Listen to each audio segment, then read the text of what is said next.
Hi, good morning, Robbie. Right, morning, mate. How are you today? Yeah, we are Charlie-less today. Charlie is on his way to Lorette de Mar with 10, 11 of them. They've gone out to watch a few of the games. They said it's a lot cheaper to go. A lot of people doing it now, going to Spain, going to other countries to watch the World Cup because they said it's cheaper than going out there, which we'll touch on in a minute. My mate's got a bar up there where they're going called the Nag's Head, and he's like a bang bang Spurs fan. And in Charlie's group, there's two Arsenal fans, so I don't reckon he'll serve them if they walk in there with Arsenal tops on. Probably got PSG shirt on. Yeah. How's your week been, Robbie? Good. No, it's been all right. It's busy. It's the end of the school year is coming up, so there's a lot of stuff going on, and we're getting ready to have a break. But it's been all right, and World Cup started, which is great, but it's quite late. You and Yeah, I, it we is. Good can't luck watch. to all them children that have took their exams. I hope you all do well. But remember, it's not the be all and end all. You know what I mean? I know like everyone gets stressed, and the kids, you get so many kids make themselves ill over it, don't you? You'll be all right. There's jobs for everybody out there. Robbie, before we go on to the World Cup, which Robbie can round you up, there's not much happened in the World Cup at the moment, apart from some what's going on in America again, which I'll talk about, and Robbie will talk about the games. But we did a program in the week with, I did it with a fellow West Ham fan, a guy called Kevin, and we spoke about what's gone on with West Ham this week. And we all know what's gone on. If you haven't seen the show, it's a bit of historical sexual abuse. Loads of people's come out with a West Ham chairman. Now, this year, Robbie, we have a independent football regulator joining the Premier League and the EFL.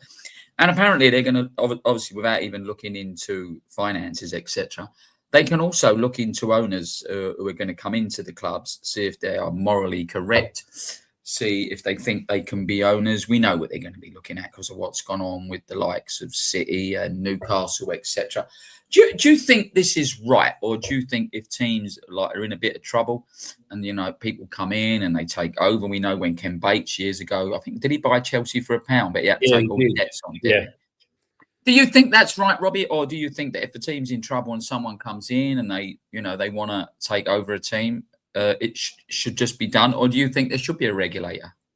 No, my problem with a regulator is it will become political rather than football. So I understand years ago there was a funny rumor that El Chapo, the cartel boss, wanted to buy into Chelsea, right? Years ago. And it's fabricated.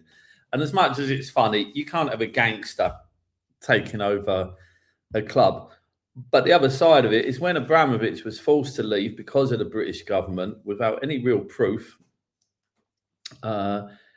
he wasn't allowed to choose who he was selling it to originally. He wanted to sell it to a Turkish guy and then to an Arab, and they blocked it. So a regulator needs to be independent from any government block. But I do understand they need to make sure that whoever it is or whatever consortium is doing it has enough money to sustain the team.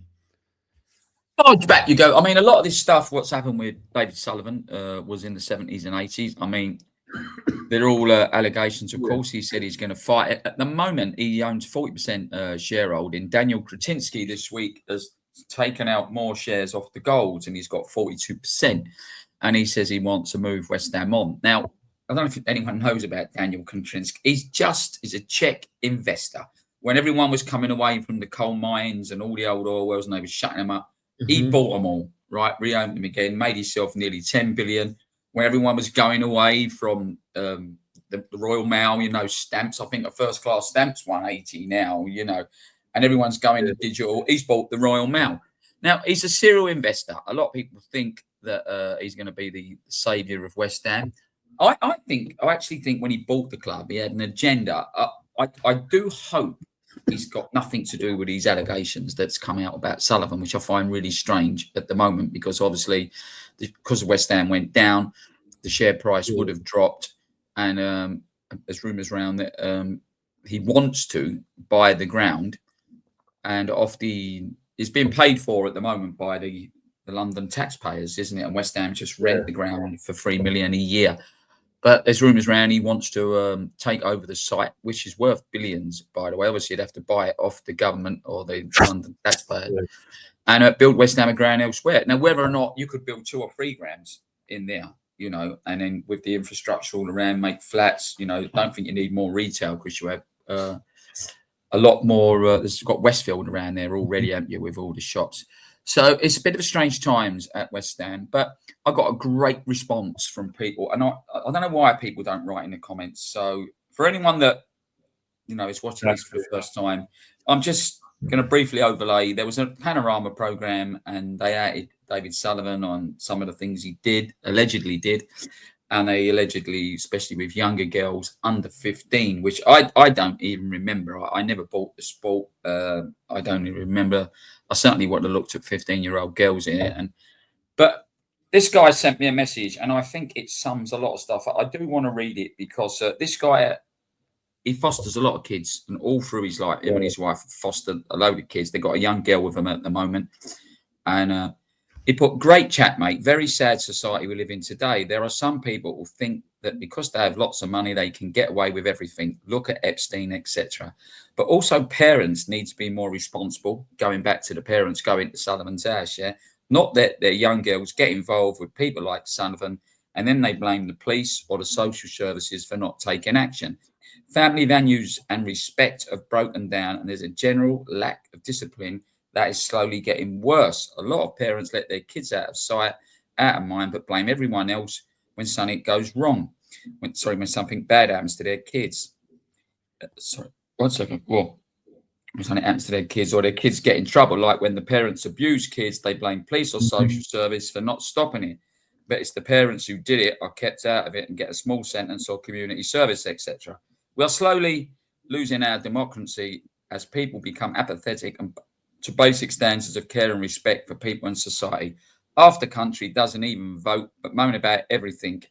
It's all a big thin end of the wedge, and in the end, someone will come into power on the back of all this. People will lose all their rights, freedom, because a minority of people who do vote will not vote for them. I thought that was absolutely brilliant, what that guy wrote me there, and I thought it does. It sums a lot of things up there. We will continue to follow this, what goes on with David Sullivan, and we'll come back to that. Robbie, let's come on. Before I let you go on about the football, all good things about the football, as most people know that watch these, all 10 of you that watch our videos, I've been on my high horse about whether we should have gone to the World Cup this year because of what's gone on with Trump, with all these ICE agents. And yet again, we've seen this week that Senegalese referee named, Robbie. Oh, I've got it here. Hang on a second. I've wrote it down. This is bad. Omar Artan, if I've pronounced it correctly. Omar Artan. Well, he arrived from Senegal. He come off the plane, was kept in immigration for 10 hours, and then marched back off the plane, and then sent straight back again. There was 3 or 4 of the teams that when they come down the stairs from the plane, they were strip searched there and had all their cases thrown out. The Iranian team are not allowed any supporters to come over. The Iraqi team are not allowed supporters to come over.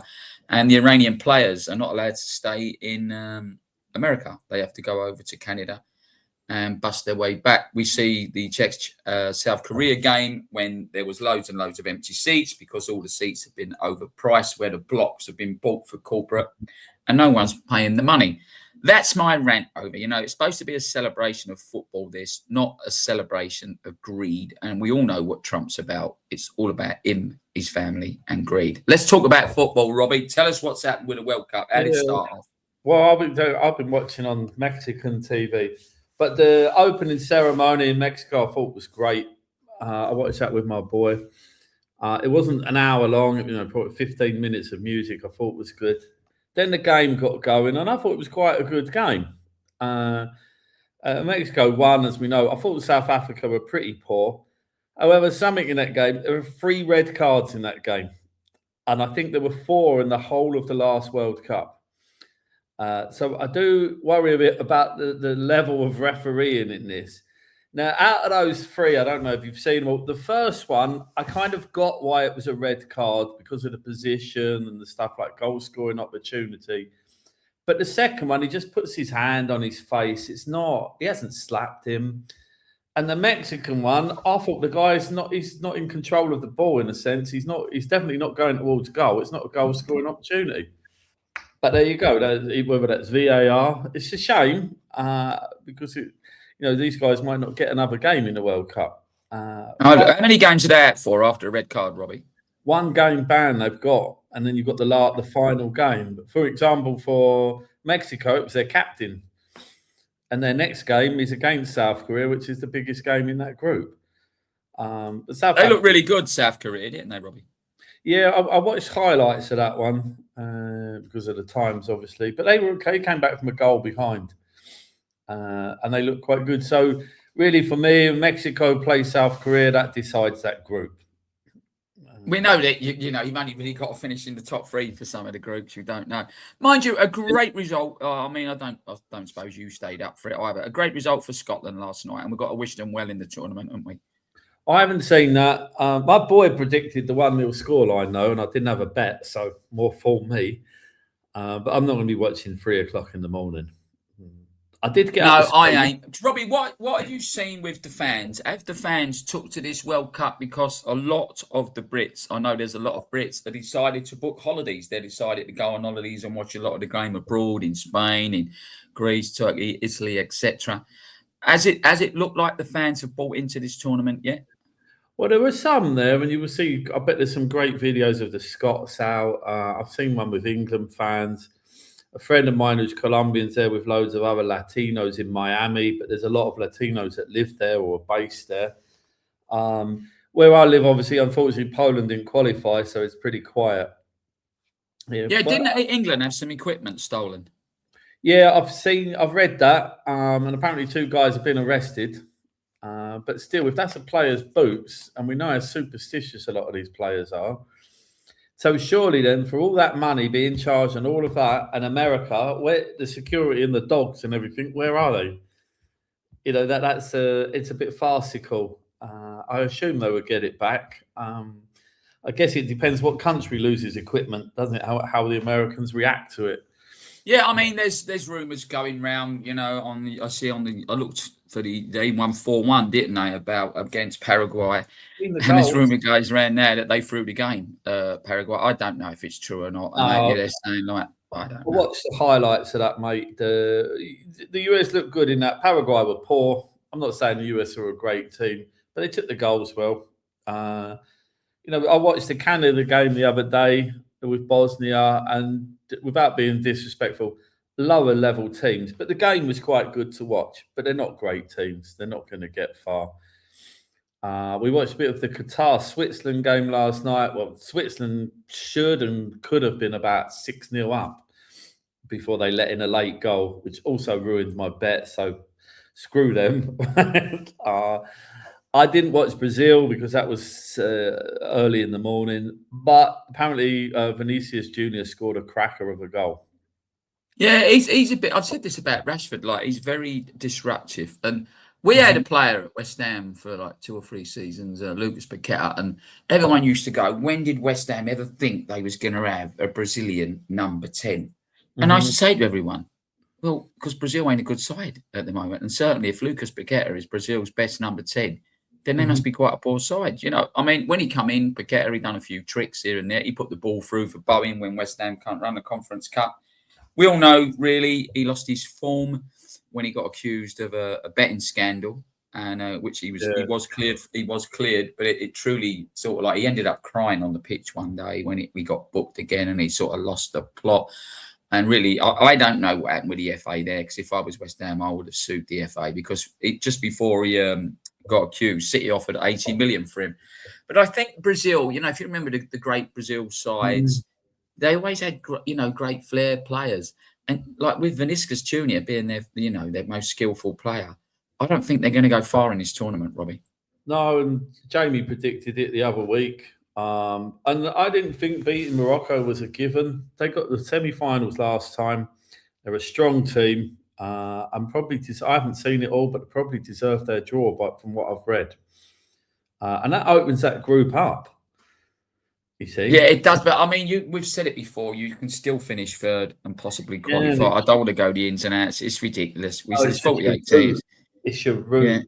Yeah. I'm hoping England win on Wednesday because the route is it's different. But if you're going to win it, right?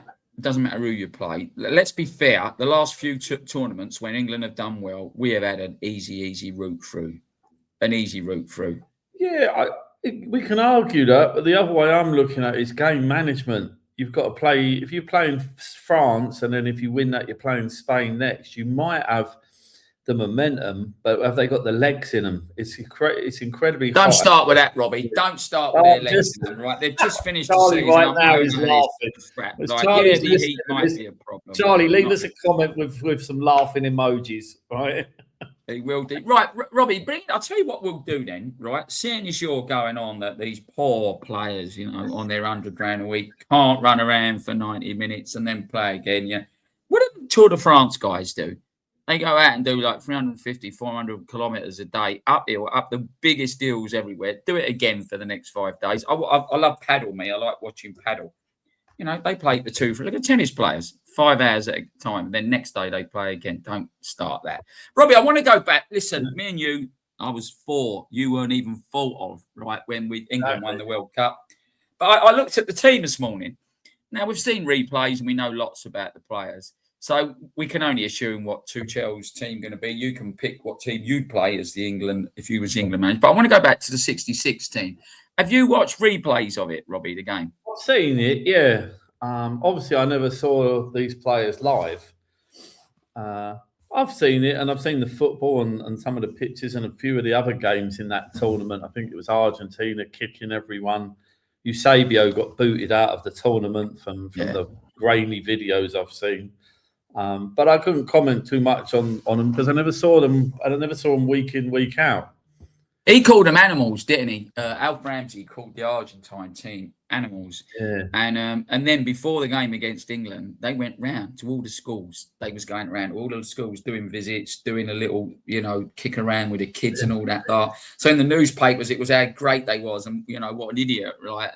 Alf Ramsey was for saying they was animals, and then they did go on the pitch and kick them around. One of the players in the team was a guy called Nobby Stiles. You mentioned Eusebio, and when England played him, Alf Ramsey says, right, Nobby, I want you to take him out. And he went, what? On the pitch or off the pitch? And Alf Ramsey looked at him and he said, and I still don't know to this day whether Nobby Stiles, do you want me to get rid of him before the tournament? He was a great player, really. At that point, he was sort of everything that I think if he hadn't been kicked out of the tournament, I think he would have had a tournament like Pele had in 1970. He was that good, Eusebio, you know what I mean? He carried the team. But let's go through the team, Robbie, and see if you think you would put them in to this team. Now, most people, when I've asked about their teams, we've asked everyone to send in their best 11s. I'd say 90% have put Gordon Banks in goal. Would you agree you'd have him in goal now, Banks? I'd have him in over Dinosaur Arms Pickford. Yeah, I probably would, to be honest. I mean, listen, I think Pickford one on his day can look like, a fabulous goalkeeper. I mean, he made a tackle when West Ham played Everton, and he took the West Ham player. One, he should have been sent off, and one, it weren't even a penalty. But he has got lots of mistakes in him. I mean, I remember when Sven-Goran Eriksson went, when he took his team to the World Cup, and he went, I know who my goalkeeper is. And at the time, we had a goalkeeper called Rob Green. And someone took a long shot. I'm trying to think who we were playing from, like, quite far out. And it just bounced in front of him and the goal went in, and it absolutely ruined him. It ruined his confidence. It ruined his career, and he was never the same player. I would 100% have Gordon Banks in over Pickford. Then you had George Cohen. You don't remember much about Cohen? No. If you could put any England left back in from any point, then who would you put in the England team? Oh, right. If it was back in time, I'd go Ashley Cole. I thought he was outstanding. Yeah. Truly well. I would have Kenny Sampson. Kenny Sampson could have been anything, mate. You know what I mean? He could run. He was strong. In fact, I'd say he's one of the best left backs I've ever seen in the world. If I had to do my world team, I would obviously put Maldini down there, but Kenny Sampson was brilliant. In the middle, we had Jack Charlton and Bobby Moore. I mean, they said to George Best, what do you think of Bobby Moore? He went, when my boy was born, he said, I said to him, try and live your life like Bobby Moore. Look at Bobby Moore. He said he had everything. He said he just read the ball. He didn't get involved. He was hard, but not, let it be shown. He looked always a bit like Ron Harris. He come off the pitch spotless every time he played. He presented himself well. So, yeah, now Jack Charlton, he went up to Alf Ramsey and he went, why are you picking me? There's so many more players, a lot more skillful than me. And Alf Ramsey said to Jack Charlton, when we're in trouble and we're defending and we've got no cover, kick the ball in Rose head. He went, I don't want you to do it. If you've got time, pass it to Bobby. If you ain't got time, kick it into Rose head. Now, if you said this to someone now, because at the moment we're into this, not tippy-tappy, but we're in playing it back to the goalkeeper. I remember the France game against Croatia when, do you remember when one of the France player played it back and the Croatia player went up? It was really early in the game, I think within 3 minutes, and they scored. Jack Charlton, do you know much about him? You obviously remember him from the Leeds team. I know this because of my dad. Obviously, and I know my dad was on here a few weeks ago. My dad had him in his taxi years ago, so he had a great chat with him, asking him about the Black Book and all of that. And Jack, I know how old he was then, but my dad said he was intimidating. He had a presence about him that you as other players, especially strikers, they're not normally that big, and you're looking at a giant of a man who's not afraid to do stuff. He's not afraid to kick you. He's going to let you know you're in a game. And I think that's great for central defender. You want your central defenders to be hard. We haven't got that anymore, Robbie. That's gone from the game. I spoke to Charlie last week. I said, can you imagine even players like Shearer, when he was up front, can you imagine how many goals he'd score now with all this VAR? Because no one's allowed to touch him in the box anymore. Yeah. Well, we've seen that. They'd all score loads of goals. I don't think I'd have Charlton in this team.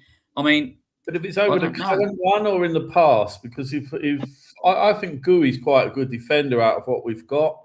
Alongside him, I'd rather go back to 1990 and get someone like Tony Adams in there, probably in a similar vein to Jackie Charlton in that sense. You knew what you were getting. You knew they would die on the pitch for you. When I first started going to England games, I went to just go home and away. There was a guy called Dave Watson played for Man City, and he was a mountain of a player. Sadly, got the Alzheimer's, they reckon, from heading the ball. But I'd like to have had him in there. Mate, I think Bobby Moore gets into any team in any era. I would say so.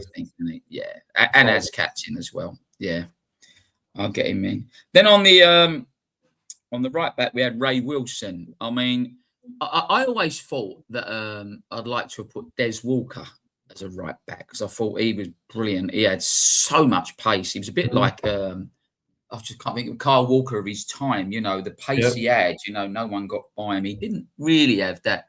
I think he played with Mark Wright when he was there, but they played him in the middle.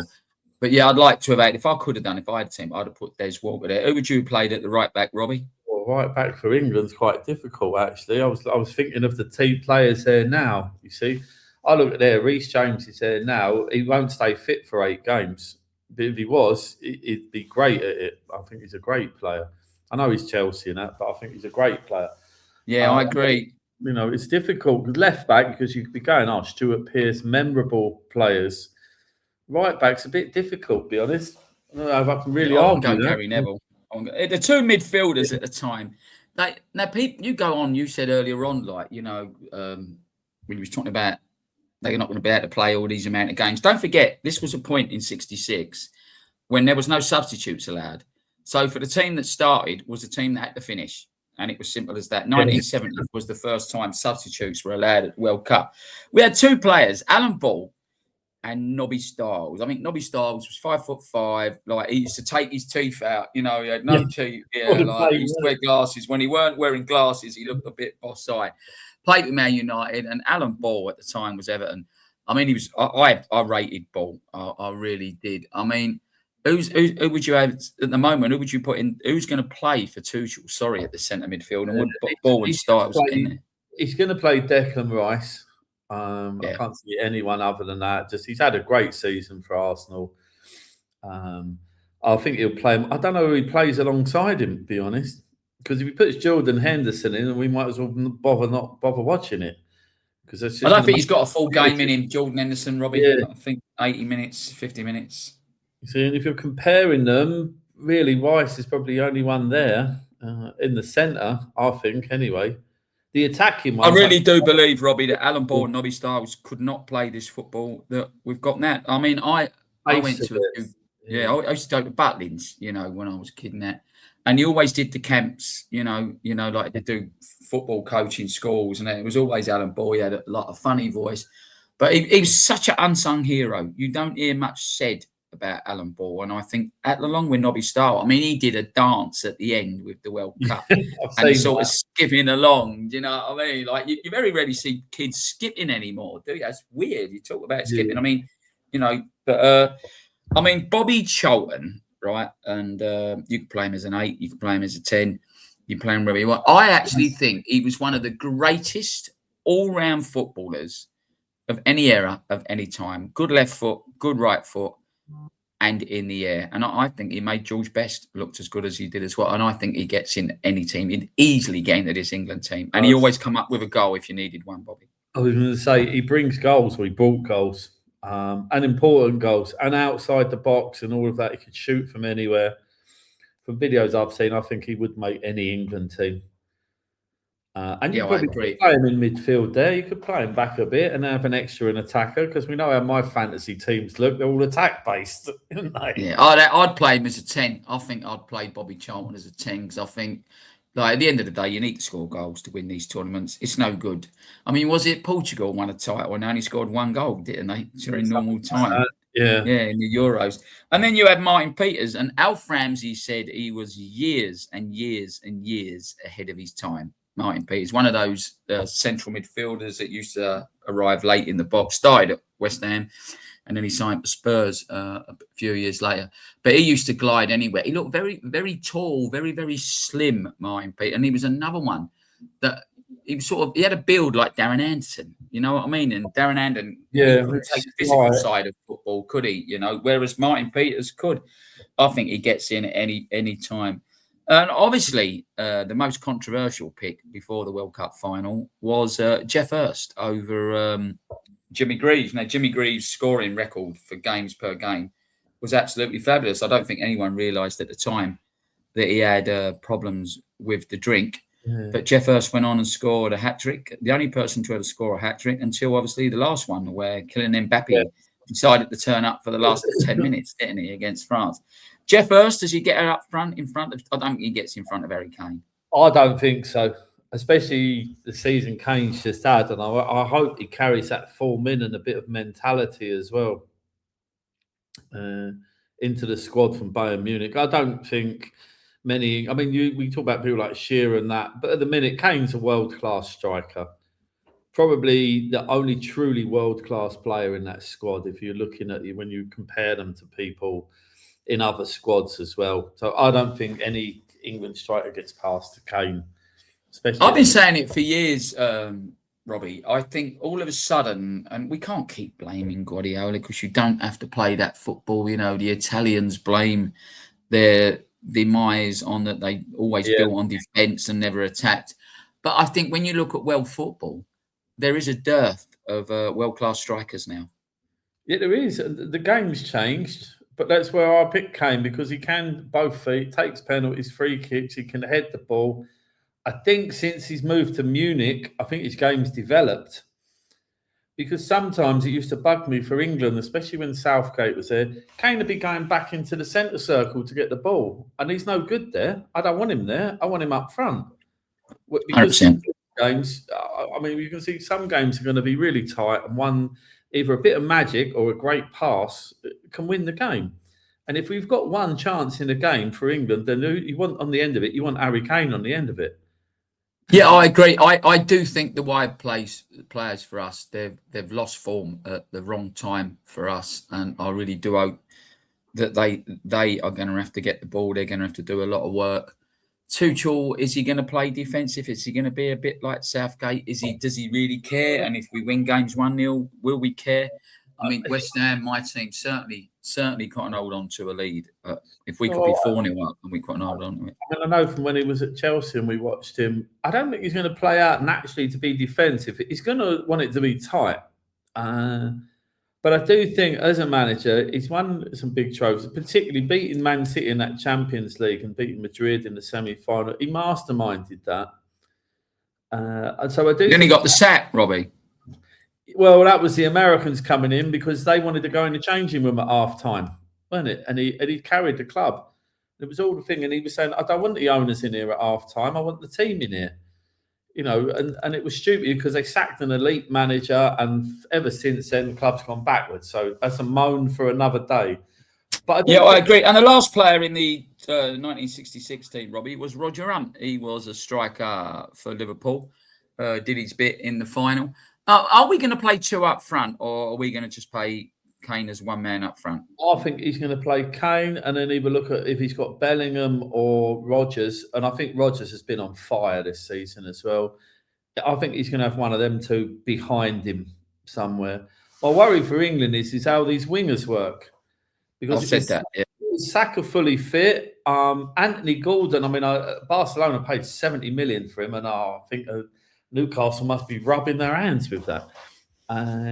So they need to perform. You see, I could trust people. Rodgers, say, I think, and Bellingham, but he's not going to play both of them because then the team's too narrow. So it really is seeing how fit these guys are. Now, the thing with England as well, the first game is against Croatia, which is the most important game. So they seem to have a bit of a hold over us, don't they, Croatia? Well, you know that's for me. That's the game that can not arrogantly, but should decide the group. The winner of that should then go on to win the group. You never know. They bullied us, didn't they? When we was in the semis with them, they just bullied us, didn't they? They were Modric as well. There's Modric. You see, it's another thing. A world-class player. Now he hasn't got the legs in him anymore for it, but you still wouldn't want to let him dominate a game because his brain's there. But when England I agree with you. It was.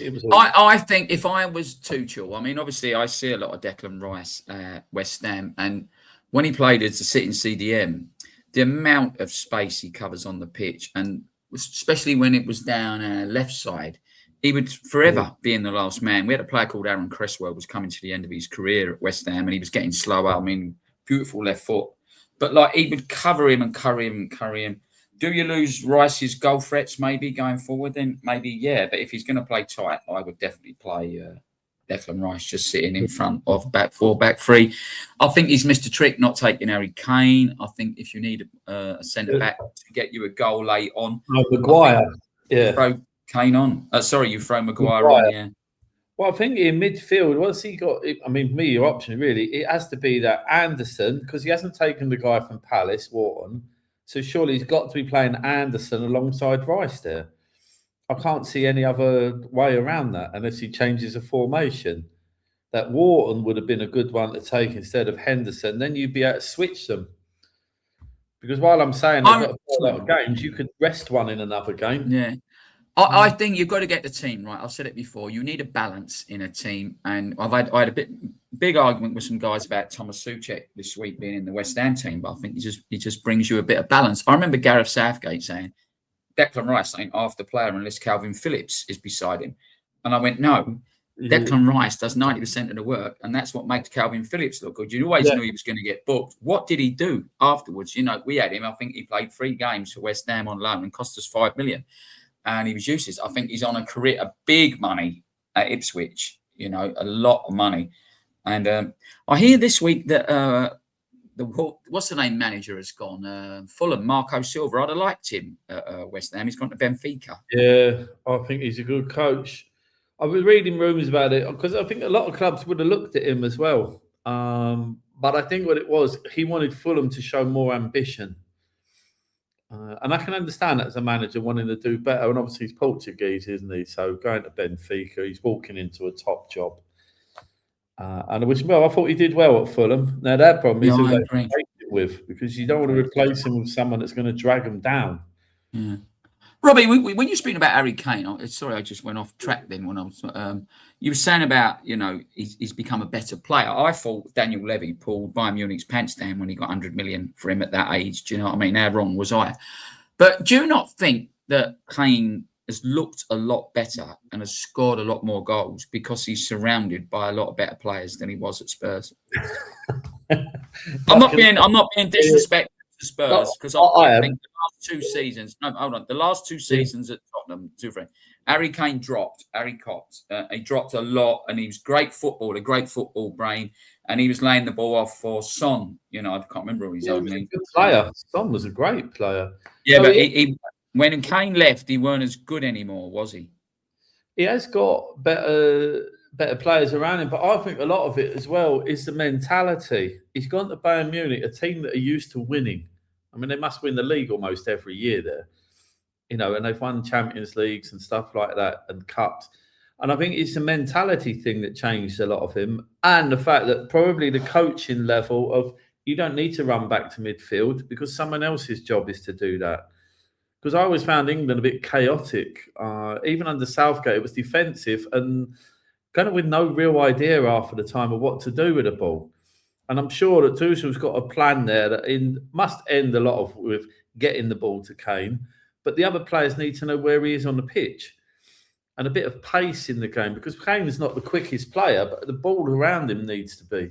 Do you think it's a mentality thing with England, Robbie? We had the golden generation with Ferdinand, Beckham, Gerrard, Scholes, Lampard.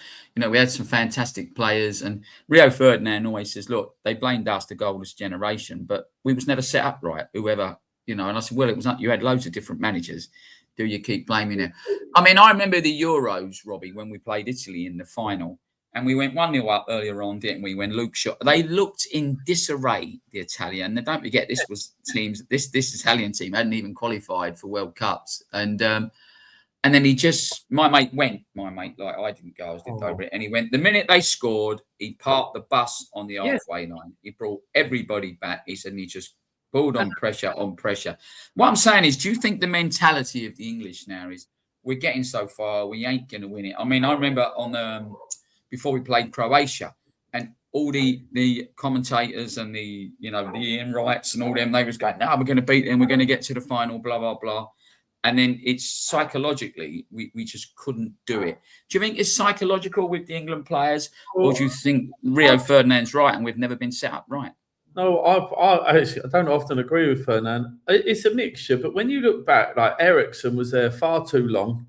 If this was another country, say this was Germany or Spain or France, they would have outed the manager a lot earlier. So Ericsson, for me as a manager, you should get you one tournament, and if you don't do any good, you're out. Because you're not going to develop them, and the players are going to age, and there's new players coming through. So for me, you get one tournament and be done with it. If you're good at it, carry on. If not, you're out. Southgate was there far too long. The Italy one was disappointing because it was 5 minutes in, parked the bus. And we're talking about central defenders like Jackie Charlton to do that job, but they didn't have anyone like him to keep that. So if your team is that strong, you can, but it's negative. The same when we played Spain in the last Euros in the final. Throughout that tournament, people were screaming for people like Cole Palmer to come on, and he was hanging it out and and being lucky. And the same thing in the final, they lacked ideas. So I really do hope Tuchel's got hold of them and says, you got to believe in yourself. There's got to be a mentality thing as well. Yeah, I agree. When Pardew, was his last season at West Ham, there was I watched a podcast with Anton Ferdinand. Sorry, Kirbishley, not Pardew. And he just said he lost the players. He says, and we all got together and went, right, this is what we're going to do. This is how we're going to play. Like, we're swapping positions and we're going to play this way. We're not listening to him, and it lost the players. I think it's a lot different. I think Sven-Göran Eriksson, he lived off that 5-1 against Germany, didn't he? Yeah, far too long when we beat Germany 5-1. Too long. He'd taken Walcott to that World Cup. We can all moan after, and it's easy. We're not getting paid to make decisions. I do think some of it is the manager, because I suppose looking at Tuchel, they could go, right, what's this guy done? Oh, he's won the Champions League. He's won league titles. So actually, it's a manager that you're going to listen to, or you should. It's the reason why, like, Madrid have taken Mourinho back, because they need the club sorted out. Or Guardiola, I know he's left, but he could walk into any job because the players would just go, wow, okay. You're a boss. You've won. Do you remember the old goalkeeper they had at Madrid when they won the 3 on the trot with that Iker Casillas? Yeah. Yeah. He's coming out and he is trying to just undermine and slag off Mourinho big time at the moment. And there are big problems. When you mentioned they paid 70 million for Gordon, they was 2 billion in debt. And they had Barcelona, and they had something on them, like an injunction. They couldn't go out and spend loads of money. So I don't know where they found this money for Gordon. Robbie, give me a winner from the World Cup and give me a surprise team who you think might surprise us. Charlie went for France. I went for Spain last week. And we both went for the same outsider with Norway. Oh, okay. A lot of people fancy it. No, I do actually fancy Mexico to do well. I think they'll play most of their games at home, and I think England could play them in the quarters. And if it's in the Azteca, it would be difficult. It's also how they manage their game. So they were my outside bet. France and Spain is hard to get past. But my heart says England, but I'm a dreamer. Overall, to be honest, I do think that probably France have the strongest squad there. But there's always there's a doubt at the back of my mind. And another team I think will do well, though I probably won't now, is Portugal. I think, I don't know, with Ronaldo, I think if he don't get his own way, he throws his dummy out. They could do, I suppose, they could do well. With the French, Robbie, they've got this thing of imploding in the change room. There is big egos, and none bigger in world football at the moment than Mr. Mbappe. Robbie, I think we'll call it there. It's 40 minutes. Thank you very much for your time. What you got planned for the rest of the day? Well, it's just pouring down with rain, so not a lot. I cooked at an event yesterday. I cooked at a massive event yesterday, so I'm just going to chill out this afternoon. Going to watch the football tonight. I would imagine Germany are probably thinking about a record score in the World Cup tonight. I just wanted to add one thing, because I don't know if you've seen that some of these kits that the teams have are brilliant. And I don't know if you've seen the Haiti kit. So they had 3 o'clock in the morning. That game was on this morning. No, it's before. They had to change their kit. At the bottom right of the kit is an image. And FIFA have said it's not allowed because it's political, because it depicts a war thing. But actually, what's impressive with it, because my 9-year-old spotted this and told me, is the Haiti shirt has the Polish flag on it. And at the bottom of it is a guy holding up a flag, and it's all in dark, and then the Polish flag's got the real colours on it. And it comes from when Napoleon sent these soldiers there to quash a rebellion in Haiti. And the Polish guys that got there said, "No, we're not going to do that. We're going to help you and help them gain their independence." And I think it's fascinating for a country. They remember that, and it's on their football shirt, and then FIFA have told them they're not allowed to do it. So it's a bit sad. Ridiculous, mate. Well, some of the bars in Canada, I've been told they can't use the word World Cup. They can't put up on posters outside World Cup on here tonight. It's all to do that Canada have got no advertising rights. It's all the money is going back into the States. So you can't put it on. I mean, when I did, when I make the thumbnails for these videos, I was told last week I couldn't mention the World Cup. It's all to do with naming right and greedy FIFA. Robbie, thank you very much. Have a great day, my friend. Yeah, Guys, as I say to everybody, it's just mine and Robbie's opinion. Please be respectful. You want to come on the show? Come on the show. You got any ideas for your World 11 while the World Cup's on? And Robbie Lee, the Chelsea fan, wants us to do a boxing video. So speaking of the boxing, did you see that Eddie Hall knocked out Tommy Fury? I didn't watch it. I got bored. Me and Robbo were watching it. I got bored. The one before with the hardest man in Britain or something who got done, and I don't know. It's hard for me to watch them. It's a bit of entertainment, but it's hard for me to watch them. It's not boxing to me. I think it's ridiculous, but I didn't watch that last one. I got bored. No, I don't. It's all the misfits, isn't it? I mean, I like watching the kids boxing. Come up from schoolboys, then do your ABAs, then My boy, he's only 9, and he said yesterday, "What are they doing? Why are they swinging their arms around like a windmill?" Money, Robbie. It's all about money, nothing else. Right, Robbie. Have a great weekend, and we'll see you next weekend. Thank you, everybody. Cheers, guys.